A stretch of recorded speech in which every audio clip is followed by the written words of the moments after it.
Human people who are more conscious than the norms often find themselves drawn to others who seem to share their higher awareness, someone who seems to see the world with a deeper understanding, like they do. These individuals don't conform to the gray, societal norms, they appear more alive, more vibrant, and more connected to a higher consciousness. It feels like meeting someone who truly gets it, who understands the subtleties of the world that others are blind to.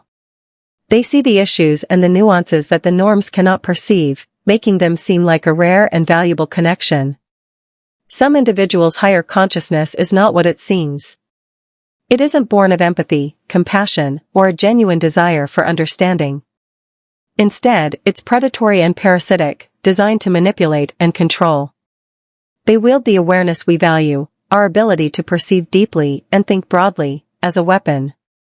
These individuals exploit the gap between our higher consciousness and the unconsciousness of societal norms, using their cunning to harm while hiding behind the veneer of enlightenment. These predatory, parasitic minds act as handlers of those with organically connected, human-centered higher consciousness. We often mistake them for kindred spirits, unaware of their true nature. Similarly, they may mistake us for competitors in their hierarchical worldview, treating us as threats to subjugate. Yet our organic consciousness is fundamentally different. It doesn't seek to dominate or be dominated. It longs for mutual freedom and independence, not control. While the nature of the world may force us to engage in power structures, it is a burden, never a true desire. The predatory consciousness recognizes our heightened sensitivity and awareness. They know we feel deeply and see what others overlook, and they use this against us. The difference between our elevated perception and the numbness of the surrounding world becomes their tool of manipulation. They understand that we would never weaponize our awareness as they do, which makes their strategies insidious and difficult to detect. Something feels wrong, but the harm is subtle, hidden beneath layers of deception, making it hard to pinpoint when we fell into their trap. This stark contrast between how we would use our higher consciousness and how they exploit it leaves us paralyzed.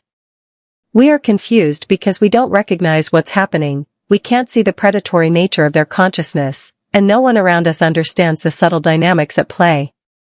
We try to talk to others, but most people are blind to the frequency of this manipulation, making it impossible to share our experience.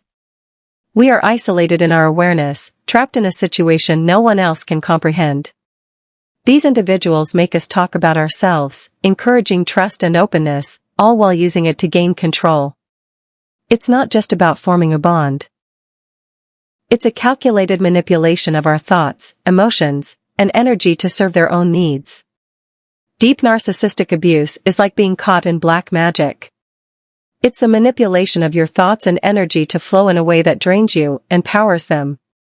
You are trapped in a bizarre reality where escape seems impossible, and once you're caught, there's no easy way out.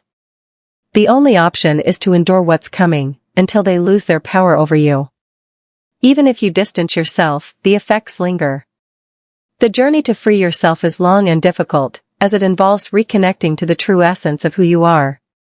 Your life may collapse in many ways, your sense of stability, your relationships, even your external world may fall apart. But from the ashes of this collapse, something new can be built, something rooted in your true self, not the manipulated version they created. Deep narcissistic abuse is a profoundly isolating experience that creates a unique group of survivors. Unlike those who may have encountered manipulation briefly or escaped before being deeply trapped, survivors of long-term abuse experience a reality few can comprehend. They see the subtle crimes in everyday life, the scapegoating, betrayals, and collective harm masked as goodness. In this dynamic, true victims are painted as abusers, and the energy of the abuser is projected onto the scapegoat. Over time, the scapegoat begins to embody the false narrative, manipulated into appearing as the villain while the abuser hides behind the illusion of innocence. For those who have been deeply trapped, the world reveals itself as a distorted mirror of projection and scapegoating, unseen by the majority.